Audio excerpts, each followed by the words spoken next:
오늘 레위기 16번째, 레위기 13장 1절로 59절까지입니다. 오늘 말씀의 제목은 하나님께 주신 고통이라는 선물이라는 제목을 붙였습니다.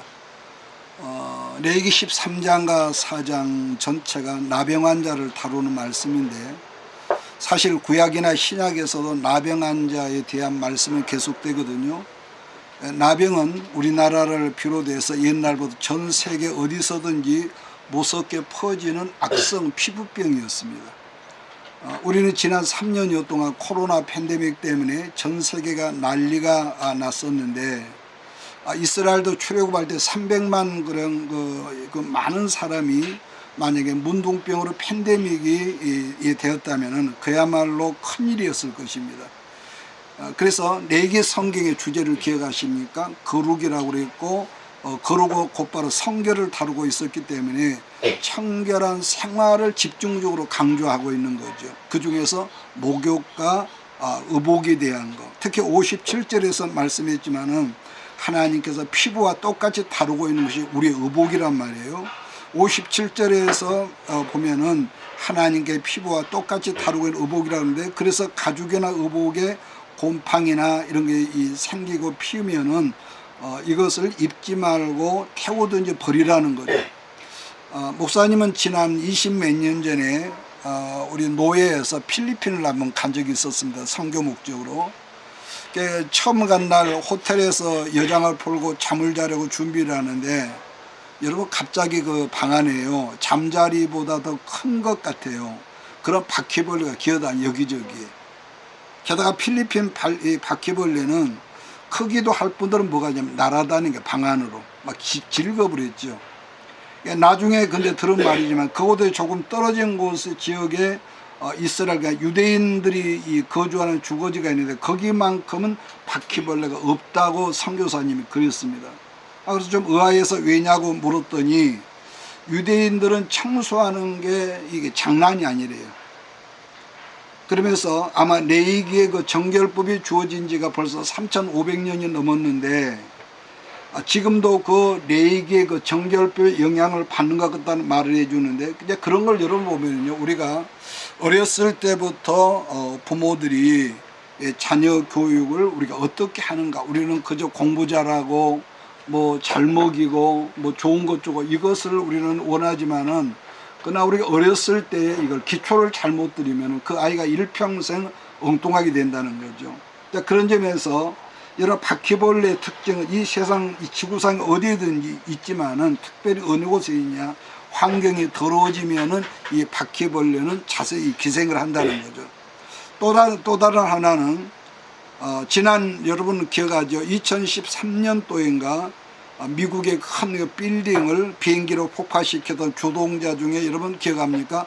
오사마 빈 라덴이라는 사람이 있는데, 그 사람을 사살하게 하는 주 임무를 받은 해군 장군이 있었는데, 그분이 그 메대에 있다가 해군 사관학교 졸업식장에서 했던 연설문을 제가 잠깐 봤는데요. 그 연설문에서 이 사관학교 졸업생들은 뭐라고 말하냐, 제군들이 어디를 가든지 침대와 현관의 신발들을 깔끔하게 정리하는 습관을 들이라. 좀 이상하잖아요, 이 군인들 장교 졸업식 하는 식장에서.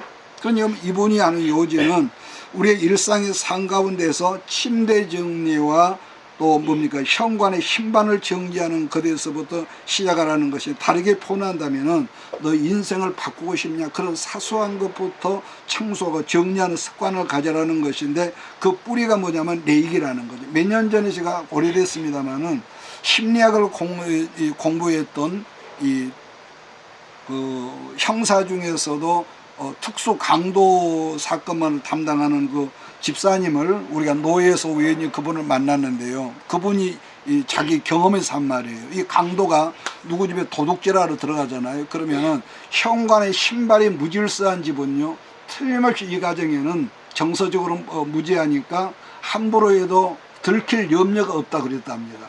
이건 그분이 통계적으로 그분이 내놓은 말이거든요. 그러니까 사소한 것에서 우리가 어떤 다른 사람의 허점을 노출시키는 거죠. 마찬가지로 영육간으로 우리가 깨끗하게 싶다면은, 그래서 항상 우리가 청소부터 하라는 것인데, 하나님 앞에서는 그 청소가 뭐겠습니까? 우리의 잘못을 깨닫고 회개하는 습관과 그 다음에 우리 몸을 깨끗하게 하고 이렇게 영육간에 청소하는 습관을 항상 들이라는 거. 이런 경우는 여러분 누구나 마찬가지인데, 여러분 이것은 아마 여러분도 그렇고 나도 그렇게 조금 우리 어떤 문제로 좀 힘들다거나 좀 속된 말로 얼빠진 그런 상태에 있다든지 하면은요, 또 그 밖에는 받은 바 은혜가 우리 안에 소멸을 되면서부터는 누구든지 똑같은데, 뭐냐면은 온 집안이 그때는 복잡하다는, 더러웠다는, 청소가 안 돼. 있을 곳에 있지 않고 정리가 안 되거든요. 왜냐하면 그런 상태에 있으면은 반드시 어떤 정신 건강이 무뎌지니까. 자, 그런 의미에서 본문 성경 47절로 9절을 보면은요, 가죽 제품이나 의복에 곰팡이가 생기면 다 불에 태우라고 한 것을 보면은, 아까도 언급했죠. 사람의 피부나 의복을 하나님께서 동일시 여겼다. 우리가 이걸 보거든요. 지금은 교회에서도 지금은 다 뭐 옷들이 많으니까 강조하지 않지만, 옛날에 목사님이 어렸을 때는요, 의복이 날개라는 말도 있었지만 사실은 보면은요, 의복이 그 사람의 인격이랄 수도 있거든요. 무슨 말이냐면은 옛날에는 옷들이 귀했어요.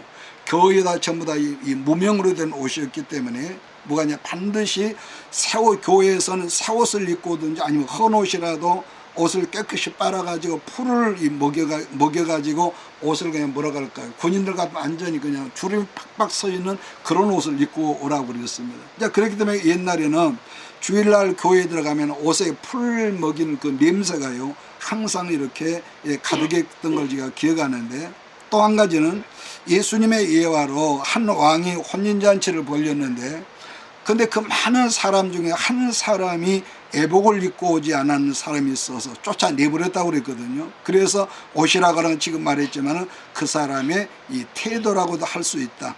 또 지금 조금 전에 말했지만은 지금도 유대인들의 강점이 뭐냐면은, 첫째는 항상 목욕을 이렇게 잘하고 청소부터 잘한다. 두 번째는 공동체의 건강을 하나님께서는 이렇게 지키라고 했다는 거. 왜냐하면은 아까 말했죠,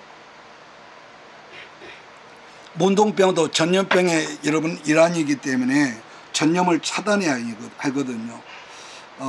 이 문둥병에 대한 이 기준이 두 가지가 있는데, 오늘 본문에 읽었습니다만은 어루럭이나 또 피부가 우모하게 파였다든지 그랬을 때, 그러면 그 사람을 7일 동안이나 14일 동안 격리해 둔 채에 제사장이 환자를 관찰을 했다는 거죠. 자, 그럼 여기서 13장 4절로 6절을 같이 한번 읽겠습니다. 시작. 피부에 색점이 희나 우무가지 아니하고 그 털이 희지 아니하면 제사장이 환자를 이래 동안 가두어둘 것이며 1일 만에 제사장이 그를 진찰할지니 그가 보기에 그 환부가 변하지 아니하고 병색이 피부에 퍼지지 아니하였으면 제사장이 그를 또 1일 동안을 가두어둘 것이며 1일 만에 제사장이 또 진찰할지니 그 환부가 열버졌고 병색이 피부에 퍼지지 아니하였으면 피부병이라 제사장이 그를 정하다 할 것이요 그의 옷을 빨 것이라 그리하면 정하리라. 여러분, 사실 그 당시는 제사장의 의사는 아니었죠, 전문적. 그렇죠. 그래도 그 당시는 질병 문제나 법률 문제, 이 모든 것들을 제사장의 공동체 전체를 다 여러분 아우르게 했었습니다. 자, 그런데 18절을 보면 종기에 관한 말씀이 있거든요.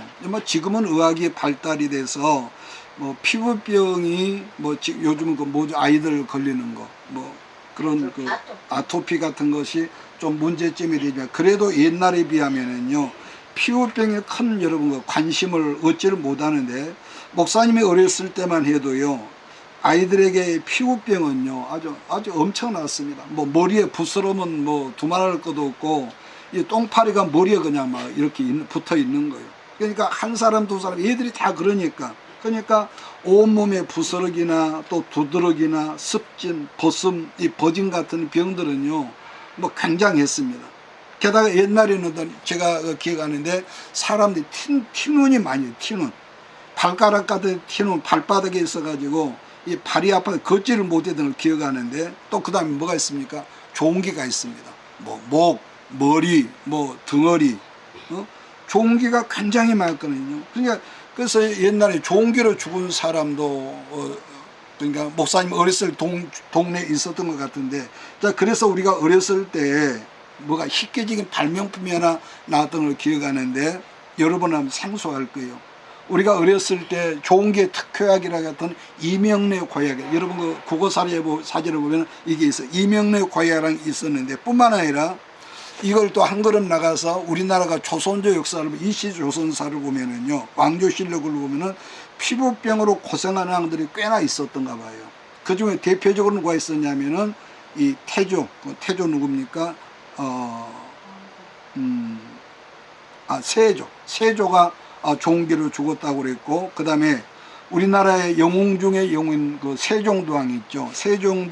세종대왕도 말년에 당뇨가 걸려가지고요, 합병증으로 해서 종기가 온몸에 나가지고 이거 결국 죽었는데, 그래서 그런지 껄피담의 세종이 온양온천에 이 온천으로 행차했다는 기록을 우리가 봤단 말이에요. 자, 그 다음으로 거론하는 피부병은 뭐가 있어요? 여러분은 들어보지도 못했을 거예요. 오미라는 피부병이 있습니다.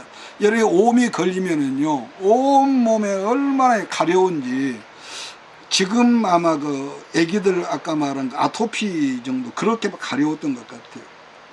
자, 그 다음에 39절을 보면은 어루러기가 있었고, 그 다음 피부에 생기는 오늘 본문에 색점이라고 했거든요. 그런데 이 성경에는 간단하게 색점이라고 했지만은 아마 오늘날로 보면 피부암이 색점이 아니었을까, 이렇게 이제 보는 거죠. 자, 그런데 피부에 생기는 질병을 할 수 있지만 그래도 희망을 준 질병이 하나가 있었는데, 오늘 여러분 40절부터 보면은 대머리가 있죠. 누구든지 머리털이 빠지면은 그는 대머리니 정하고, 앞머리가 빠져도 그는 이마 대머리가 되며, 특히 질병이 주는 고통은 여러 가지가 있지만 그래 특별히 문둥병이 주는 고통이 뭐냐, 여러분 뭐예요? 공동체에서 격리를 시키게 되면 뭐겠습니까?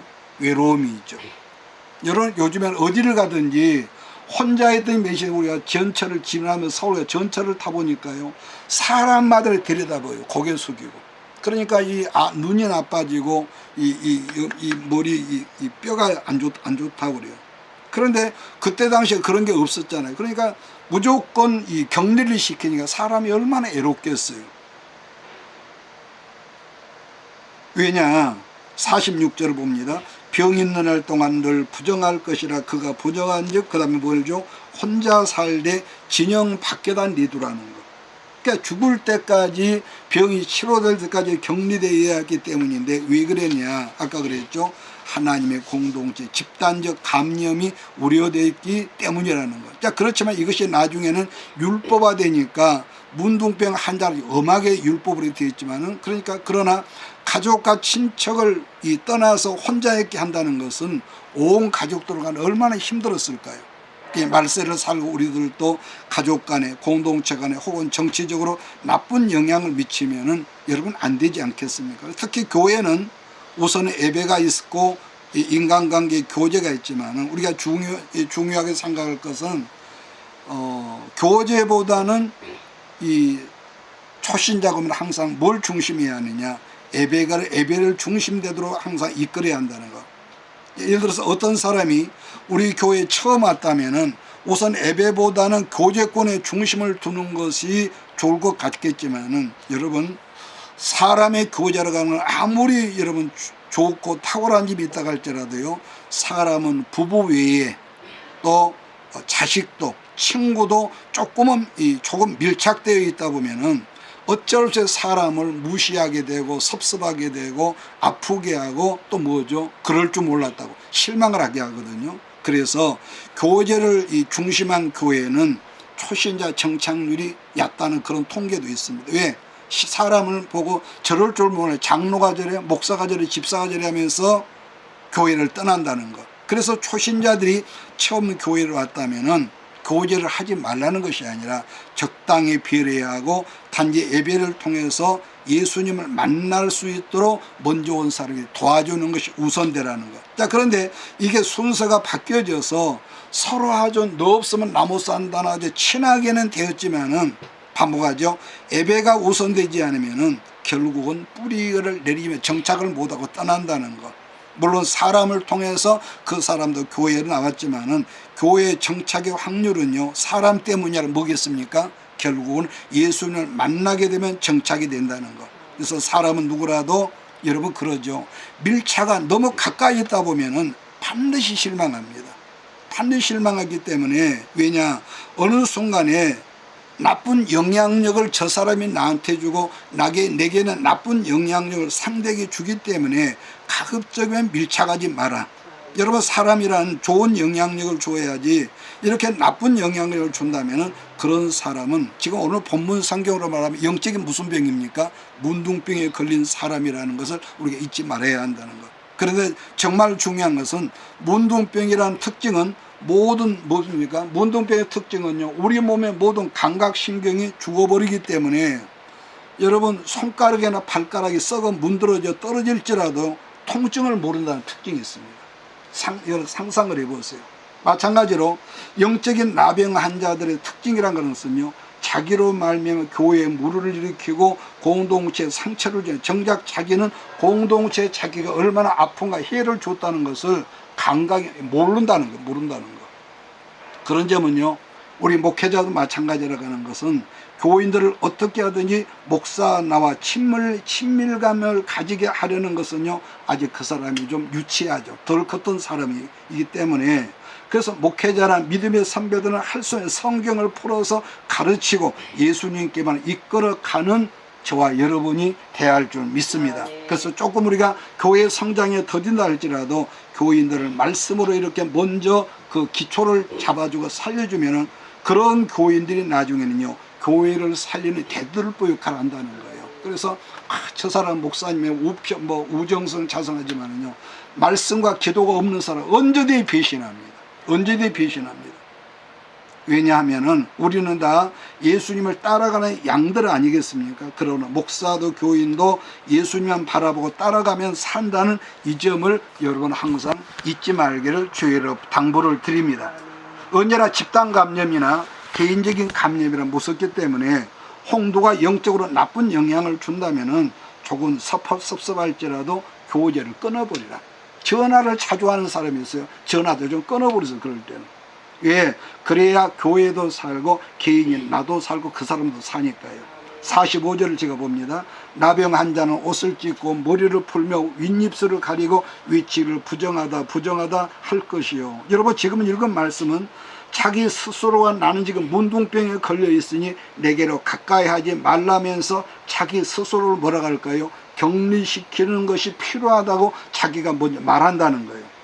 여러분도 행여 다른 사람들에게 나쁜 영향력을 미치고 있다면은 만나는 것도, 지금 말이야 전화하는 것도 삼가하는 것이 좋다는 거죠. 특히도 이 전화 같은 경우도요, 보면은 별로 중요한 내용도 아닌데도 긴 시간을 통화하는 그런 영양가 없는 그 사람들이 있죠. 보면은 여러분, 제가 가끔 그 버스를 타는데 세상에 1시간이 넘는 긴 거리에서 그것도 조용조용히 말을 하면 좋아. 요즘에는 버스가요, 가스가 되면 옛날처럼 소음이 없잖아요. 버스 안에서 인상을 쓰고 눈을 찌푸리면서 아랑곳하지 하냐고 막 큰 소리를 전하는 거. 아이고, 저런 각시하고 살려 얼마나 힘들까. 이런 말이 저절로 나오는 거예요. 그러니까 이런 경우, 나 개인적인 경우도 그러잖아요. 나의 영적 상태가 좋지 않으면은 가급적 사람 만나는 저도 상가를 하죠. 왜냐?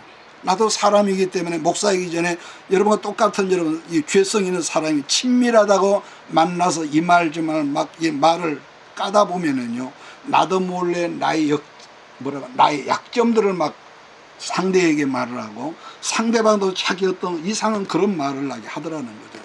그런데 가끔 어떤 분들은 보면은요, 자기의 그런 상태가 좋지 않는데도 일부러 그런 경우는 자기 어떤 그런 스트레스를 받으라는 것처럼 전화도 막 더 오래 하고 사람을 막 나쁜 영향력을 주고 받는 사람이 있는데, 문제는 그런 사람들을 또 뭐가 있냐, 꼭 만나주고 꼭 들어준다는 거예요. 저도 가끔 어떤 분들이 전화를 하거든요. 보면은 기본이 30분이야. 가만히 듣고 뒤에다 보면 지금 손님이 왔는데요, 지금 대화 중인데요, 이러면서 지금은 5분 내로 끊습니다. 그래야 뭐 상처가 안 되죠. 귀찮아다 그러면 얼마 더 상처가 있어. 여러분, 어떤 불필요한 전화를 받으면 지혜롭게 좀 끊어버릴 수 있는 그거 죄 짓는 것 아닙니까? 여러분, 그렇게 자기를 보호할 수는 여러분들이 되게 봐요. 왜냐, 나쁜 말을 들으면은 내 속에서 나쁜 감정이 생긴단 말이에요. 그래서 그리고 나서는 또 그 말 듣고 와서 그걸 또 불편하니까 또 이 사람이 또 옮기네. 응? 아이 멍청하죠. 그러니까 이런 경우는 속된 말 다 같이 얼빠진 사람들이 경우. 그런데 이런 경우는 여러분 반드시 또 생각해야 할 또 있습니다. 꼭 그렇게만 한다면은 문제가 있는데, 왜냐하면은 격리와 만지심이라고 우리가 성경을 생각해야 하거든요. 격리는 따로 좀 차단하는 거. 그 다음에 만지심이라는데, 여러분 복음서에서 예수님 그런 부정한 나병 자를 만지셨거든요. 자, 우리가 한번 찾아갑시다. 마가복음 1장 40절. 마가복음 1장 40절로 2절까지. 신약성경 마가복음 1장 40절이죠. 찾아서 우리 같이 읽을까요? 한두 문둥병 예수께 와서 꿇어 엎드려 간구하여 이르되 원하시면 저를 깨끗게 하실 수 있나이다. 예수께서 민망히 여기사 손을 내밀어 저에게 대시며 가라사대 내가 원하노니 깨끗함을 받으라 하시는데 그 문둥병이 그 사람에 떠나가고 깨끗하여지니라. 여보 보세요. 예수님은 당신의 손을 내밀어 나병한 자를 만지셨다고 그랬습니다. 여러분 우리는 지금까지 내기를 배우면서 전염성이 강한 그런 이 사람을 만나지 마라, 같이 대화도 하지 마라 그래 배웠는데, 여기서 예수님이 뜬금없이 그런 전염성이 강한 사람을 가까이서 말하고 더구나 만지셨다는 거거든요. 여러분은 안 봤겠지만은요, 나병 환자들이 음성 환자 소리가 봤지만 진물이 찌걱찌걱해요. 나았어도요. 그러면은 이게 무슨 뜻이냐? 거룩함의 능력이 인간의 불결을 이길 수 있는 능력이 있다는 것을 마가는 말하는 거예요. 우리는 나쁘고 불결한 것을 다른 사람들에게 전파할 수밖에 없지만, 그러나 예수님은 우리의 나쁜 것이라고 할지라도 거룩의 능력으로 그 나쁨을 만지시고 치료해 주실 수 있다는 점을 강조하는 말씀이기 때문에 이 말씀을 우리가 붙들 수 있는 우리 모두가 되어야 할 줄 믿습니다. 어떤 이는 뭔가를 남보다 더 안다고 떠벌리는 사람이 있지만, 실상 우리가 안다는 것도 알고 보면요, 결국은 사람을 상처 주는 것이거든요. 그런 점에서 인간은 본질적으로요 뭐가 없냐? 사람을 살리는 능력이 없습니다. 그래서 생명이신 예수님께로 나가는 것 말고는 다른 대안이 없다는 걸 믿으시고 옳은 길로만 순종하며 따라가는 우리 모두가 되어야 할 줄 믿습니다. 제가 재작년에 소록도에 가서 느꼈던 거지만은, 또 개인적으로 저도 30수년 전에 음성 나환자 정착촌에서 딱 365일 1년을 여러분 살았던 적이 있는데, 그들은 거의 장애적 수준인데, 어떤 사람은 코가 없어요. 그러니까 비가 오면은요, 이 코가 없으니까 이 목젖으로 봐도 이 콧물이, 빗물이 들어간대요. 그런데 또 어떤 경우는 귀가 없거나 손발이 다 잘라졌거나, 또 어떤 사람은 피부가 썩어가지고 괴사되는 흔적들이 여러분 있단 말이에요. 자, 그러다 보니까 건강한 사람들은 그분들이 살고 있는 마을 노선의 버스도 같이 사용하지 않거든요. 그러니까 그 마을로 지나가 버스는 항상 텅텅 비어서 보면. 자, 그런데 저같이 건강한 사람들이 그들 마을 주변에 있으면서 자기들을 만나서 때로는 악수하고 때로는 그분들과 함께 밥 먹는 것을 그분들이 굉장히 좋아하더라는 거죠. 자, 그러고 보면은 나쁘다고 언제까지 버려두는 것만이 대안은 아니라는 것이죠, 여기서. 그러면서 우리들도 성령으로 말미암아 예수님의 사랑과 능력과 예수님의 능력이 여기서 필요하고, 왜? 내 어떤 것은 안 되니까요. 왜냐하면은 여기서 우리가 성령으로만 능력을 받지 않으면은 결국 우리는 아무것도 할 수 없고, 지식은 알지만은 결국은 뭡니까? 회칠한 무덤에 불과하기 때문에, 그래서 예수님도 우리에게 뭐라죠? 당부하죠. 성령을 받으라고 자꾸 이렇게 강조를 한다는 것. 다르게 접근을 한다면은 교인들이 허기어 전날, 여러분 목사도 가끔은 부부싸움을 합니다. 여러분도 하겠지요. 그런데 중요한 것은 전날 우리가 부부간에 다툼을 했을지라도 적어도 예배에 임했을 때는 그러한 부정한 싸나운 마음들을 교회로 가지고 오지 말아야 하는데, 왜냐하면 내 부정한 마음들이 다른 사람들에게, 사람은 참 예민해가지고 영적으로 예민하게 전염이 되거든요. 그래서 전염되지 않도록 항상 자기 마음을 갈고 닦는 거룩한 훈련이 우리 모두에게 여러분 있으시길 주의 이름으로 당부합니다. 자, 그러기 위해서는 아무리 교회가 작다 할지 작은 공동체 예배일지라도 중요한 게 뭐가 있냐, 나는 지금 하나님 앞에 있다는 코람데오의 긴장감을 풀지 말라는 거예요. 우리가 정말로 존경하는 어떤 어른들 앞에 있으면 함부로 우리가 다리 뻗거나 함부로 우리가 농담하거나 함부로 장난질을 못한단 말이에요. 근데 정말로 우리가 어떤 코람데오의 긴장감이 있으면 우리 행동거지 하나하나도 여러분 그럴 수가 없다는 거. 특히 본문 성경에서 45절에만 보면은 문둥병 환자가 자기 입을 가리면서 뭐라고 했다는 거예요? 다른 사람들이 자기 곁에 가까이 오는 것을 막아주면서 뭐라고 했다? 나는 부정하다 웃입술을 가리면서 했다는데, 이 말은 뭘까요? 자기 스스로가 부정한 사람을 먼저 이렇게 인정했다는 거 아니겠습니까? 한 번은 예수님께서 이런 게 있었죠. 어떤 그 소경을 고치신 다음에 비아냥거리는 바리새인들에게 너희가 영적인 소경이라고 말하니까 그들이 그랬죠. 우리가 지금 뻔히 잘 보고 있는데 우리를 소경이라고 하면서 따지고 덤벼들거든요. 그랬을 때 이런 말씀을 합니다. 요한복음 9장 41절에 보니까 너희가 소경되었더라면 죄가 없었으려니와 본다고 하니까 너희 죄가 그저 있느니라. 무슨 말이겠습니까? 예수님은 자기의 허물과 연약함과 죄를 인정하는 것이 하나님 앞에서 중요하고 보는 것이요 깨끗하다는 것이죠. 여러분 기억하시게 지난주에 우리가 뭘 배웠습니까? 12장에서 레위기 산모에 뭘 배웠죠? 출산에 대해서 우리가 공부를 했습니다.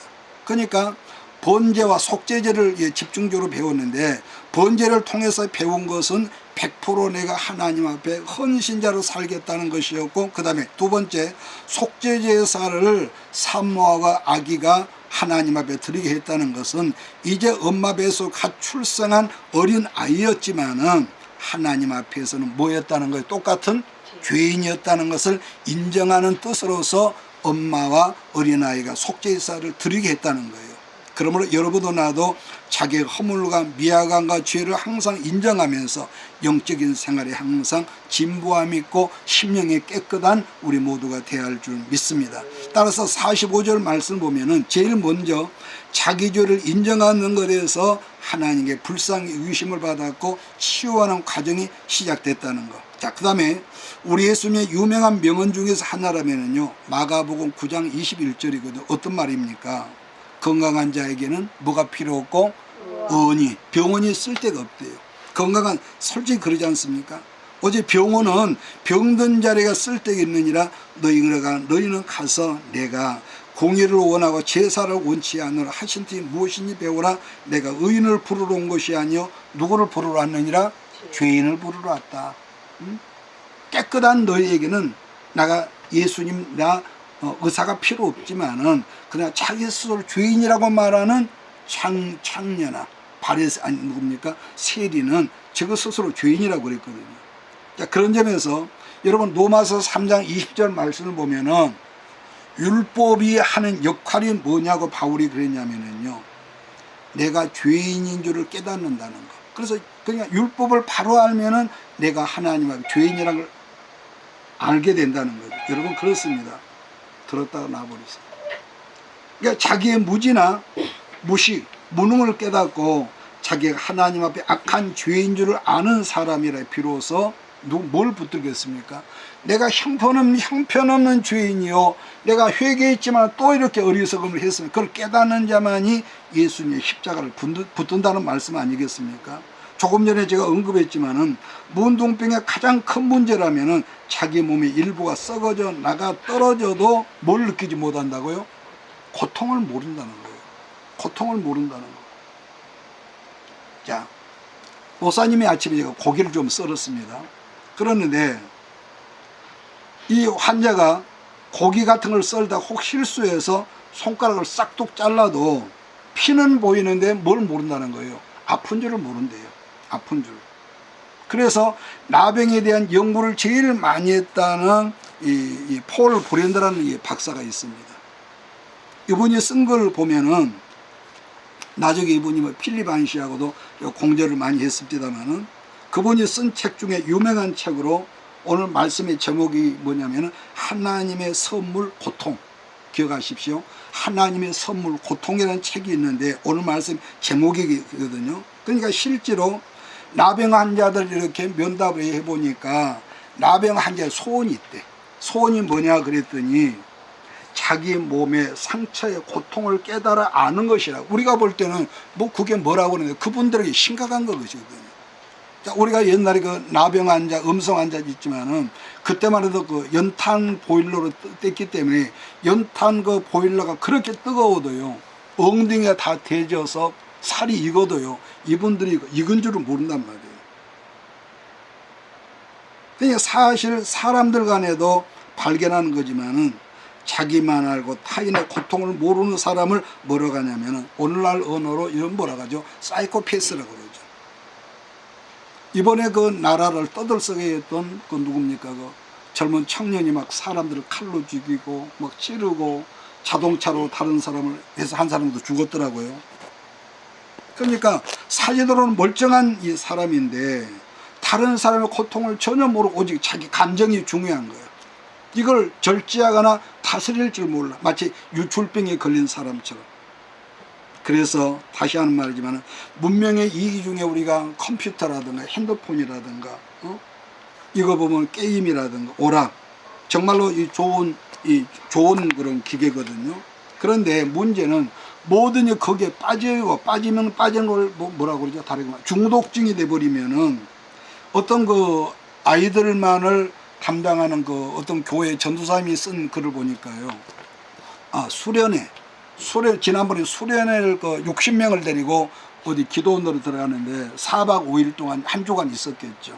들어가면서 그 아이들을 전부 다 초등학교, 중학교를 얘들을 대상으로 했는데 핸드폰을 전부 그 한 주간 다 뺏어 버렸대. 그러니까 얘들이요 정신병 증상이 나타나더래. 발작을 하다는 거예요. 그러니까 그만큼 얘들이 지금 심각하거든요. 그렇게 그것이 진보가 된 겁니다. 우리 아이가 나쁘고 좋고가 아니라 거기에 빠져들다 보니까 사이코패스가 거기다 오직 이기주의. 또 요즘에는 오락들이 얼마나 싸나고 살벌하냔 말이에요. 부모가 볼 때는 좋은 거 보는데 숨어서는 지가 보고 싶은 거 보고 또 그런 것도 짜릿하고 맛있단 말이에요. 그러니까 우리 아이가 뭐 이 시대가 그러니까 그런 걸 볼 때 우리가 부모가 아픔이 없는 이 고통 없이 고통을 모른다면은 그건 이 문제라는 거. 이번에 여러분도 봤겠지만은 어떤 그 학부모가 그 젊은 교사에게 지속적으로 얼마나 스트레스성 그 문자를 보내고 전화를 해가 그걸 감당을 못해 자기 엄마 아빠가 하소연하고 나서는 그 젊은 교사가 이 신출내기인데 여러분 자살했다는 걸 우리가 들었단 말이에요. 그런 경우도 마찬가지인데 오직 자기 자식만 중요하고 잘했다나 이것보다도 중요하고 다른 사람의 아픔과 상처를 모르는 영적인 문둥병자들이고 더불어 이런 사람은 저는 그래요. 반사회적인 인물이라고요. 그러니까 이런 경우는 우리 지금 정치계에도 만연하거든요. 다른 사람의 아픔과 상처를 이용해서 자기들 공동체 이익을 추구하는 영적 문둥병에 걸려있는 반사회적인 집단들이 우리나라 정치계에 있단 말이에요. 그래서 생각해 보면은 우리들 알게 모르게 문둥병에 걸린 사람들이 있기 때문에 항상 우리가 말씀에 집중하고 다른 사람을 좀 덜 뜨겁더라도 말씀에 집중해서 기도할 수 있는 우리 모두가 되기를 주의를 부탁합니다. 그런 점에서 성경에서 문둥병을 고친 케이스를 살펴보면서 오늘 말씀을 끝내도록 하겠습니다. 먼저는 여러분 출애굽기 3장 말씀 보면은 하나님께서 모세를 맨 먼저 코라지 부르시는 장면이 있는데 거기서 출애굽기 4장을 보면 하나님께서 모세들어 바로왕에게 가라고 명했을 때 모세가 뭐랍니까? 하나님 나는 우리 애기들 말 나는 쫄려가지고 나 못 갑니다 대답을 하니까 하나님이 맨 먼저 모세에게 뭐라 하죠? 네 손을 네 품에 넣어봐라. 넣었다가 깨보니까 멀쩡한 손이 문둥병에 걸려있단 말이에요. 모세가 이러면 얼마나 놀랬겠습니까? 그런데 다시 집어 넣었다 보니까 건강한 손 회복이 되어 있는 거예요. 물론 이거 한 예이지만은 여러분 누구나 하나님 앞에서 사명에 순종하고 순종하면은 더럽던 우리가 깨끗해지지만은 거절하고 불순종하면은 이렇게 나병환자가 영적인 나병환자가 된다는 말씀이라는 거예요. 이런 경우는 누구나 마찬가지겠지만 하나님이 명하신 사명을 내 마음에 들지 않는 거절하고 하나님 명하시면 이 불순종하다 보면 뭘 잃어버리냐. 아까 제가 언급했지 않습니까? 불순종이 습관화되면은요, 이게 있으면 영적인 감각을 잃어버려. 제 말 이해하십니까? 불순종을 순종, 우리 아이들도 그래요. 이 엄마 아빠 말을 계속 안 듣는면은요, 어떤 감각을 잃어버려. 오직 자기 고집만 남아있지. 그러니까 왜 그러느냐, 내 육신의 소망만 갈망하며 살다가 보면 처음에는 고집이라고 그랬지만은 그게 불순종이란 것 자체도, 내가 이렇게 우리 엄마가 얼마나 힘든 그런 자체도 없어. 자, 그렇게 살다가 결국 불쌍한 인생으로 끝난다는 거. 그런데 하나님의 부르심의 사명에 순종하면은 깨끗함을 받는다는 또 그런 말씀도 되는 거죠. 그러면 우리들이 하나님 앞에서 마지막으로 깨끗함을 입는다면은 어떤 결론이 이르냐 하면 이게 있습니다. 이건 중요한 건데요. 하나님 앞에서 우리가 깨끗함을 입으면 어떤 결론이 이르냐? 영적인 신경이 살아나죠. 문둥병의 특징은 신경이 죽는다고 그랬거든요. 그러니까 작은 문제도 아픔을 느끼고 작은 문제도 뭐가 있어요? 그 문제가 고통이 오는 고통이 느껴지고 수치되고 그걸 깨달아지고 알아진다는 거예요. 그래서 모세가 우리가 40년 그의 사역에서 계속 아픔이 있을 때마다 하나님 앞에 넙적넙적 엎드리고요. 응? 다윗도 그런 경우 아닙니까? 고통을 느껴지고 괴로워했는데 그래서 결국은 지도자다운 지도자가 됐더라. 이거죠. 그래서 나는 오늘 여러분에게 끝으로 당부하고자 하는 것은 영으로나 육으로나 건강의 복을 받아서 주 앞에서 고통도 느끼고 때로는 기쁨도 느끼고 때로는 수치됨과 부끄러움도 다 깨닫는 건강함의 성도들이 되기를 예수이로 축복합니다. 왜냐? 아픔을 하니까, 고통을 하니까 주 앞에서 울고 부끄러움을 하니까 우리가 뭘 붙들어요? 십자가를 붙들어. 죄 문제가 있으면 그게 수치가 있잖아요. 그러면 여러분들이 세상에 없는 큰 축복을 받았다 합시다. 아니, 세상에 없는 큰 은사를 다 받았다 할지라도 나만을 위해서 사용하고 우리 자식을 위해서 사용하고 오직 내 교회만을, 우리 집만을 사용하려고 한다면은 그 사람은 결국은 뭐죠? 하나님 앞에 하나님께 주신 축복을 받았지만은 결국 영적인 문둥병자처럼 점점 문둥병이 손가락이 오그라지더라고요. 오그라질 수밖에 없어요. 감각이. 그래서 내일 이 세상에 종말이 온다 할지라도 나는 여러분들이 모세처럼 부족하지만 사명으로 살면서 하나님 내게 말씀해 주세요. 내가 뭘 해야만 하나님 기뻐하겠습니까? 그렇다고 우리가 중들처럼 산속으로 들어가겠다. 그건 아니지만은 하나님의 응답을 기도해서 응답을 듣고 때로는 우리가 눈물을 흘리고 기도하다 보면은 여러분, 나도 몰래 여러분 안에서 깨끗하고 건강한 축복의 역사가 있어서 아름다운 인생이 전개될 줄 믿습니다. 자, 그 다음으로 민수기 12장을 보면은요, 모세가 구스 여자하고 결혼했다면서 누구죠? 미리암과 아론이 온 이스라엘 공동체 나팔 부는 사건이 있거든요. 여러분 기억하시죠? 쉽게 말하면은 너만 주의 종이냐? 나도 주의 종이거든. 너만 하나님 만났냐? 나도 만났어. 그래, 나팔을 불어대니까 민수기 12장 9절에 10절에서 하나님께서 그들 앞에 나타나시는 거예요.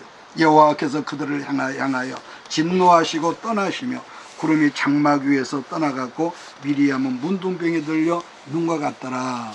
아론이 미리암을 본즉 문둥병이 들었는지라.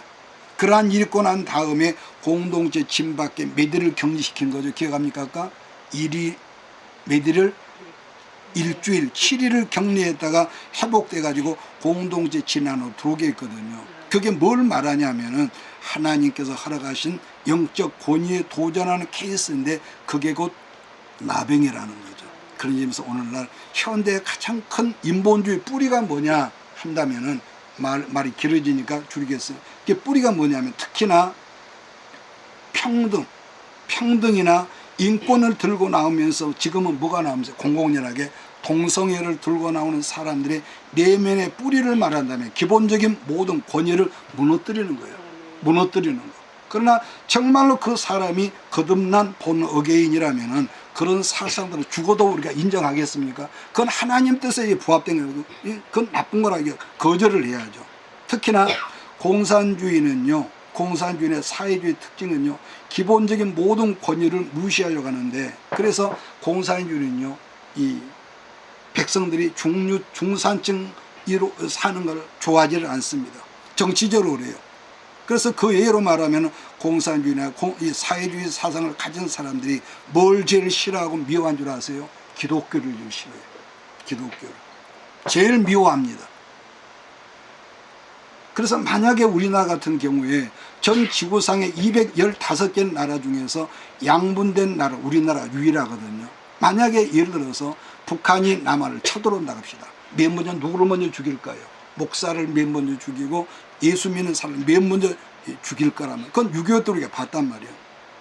그래서 우리가 어떤 당을 추구하고 민주당 한나라당 이게 아니라 이게 신문에다 나왔기 때문인데, 지난번에 현재 지금 민주당 의원들 71명이 대한민국에서 기독교를 말살해 법안을 내놨습니다. 기억하세요? 민주당 국회의원들, 우리가 뽑은 국회의원들이 교회를 없애야 한다. 없애야 한다.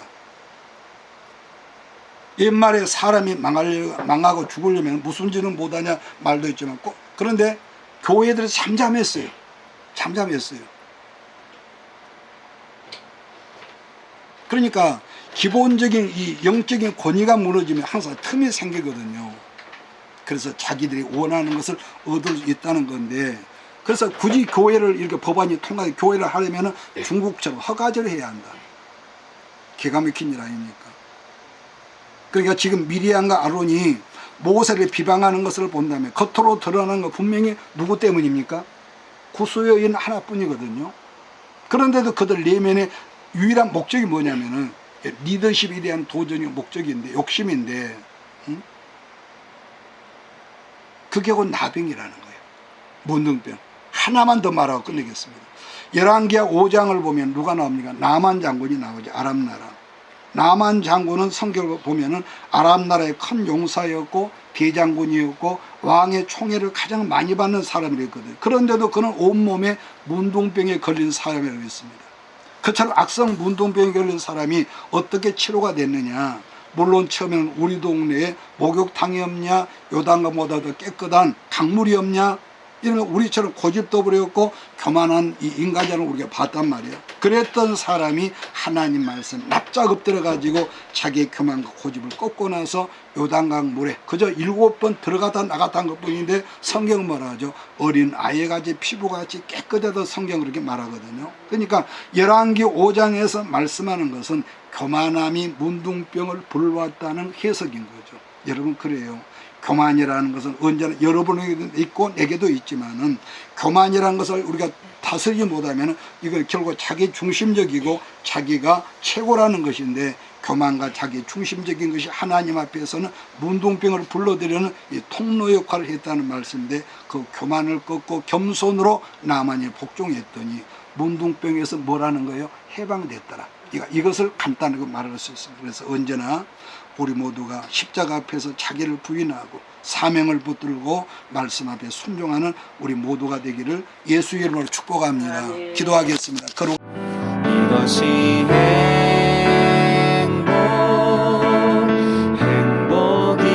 행복이라오.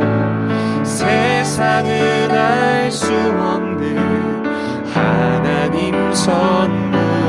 이것이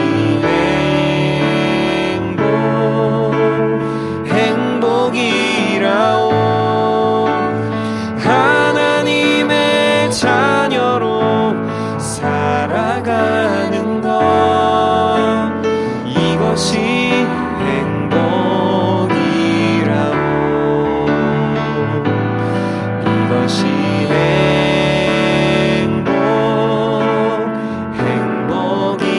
행복이라오. 세상은 알 수 없는 하나님 선물. 이것이 행복이라오. 하나님의 자녀로 살아가는 것, 이것이 행복이라오.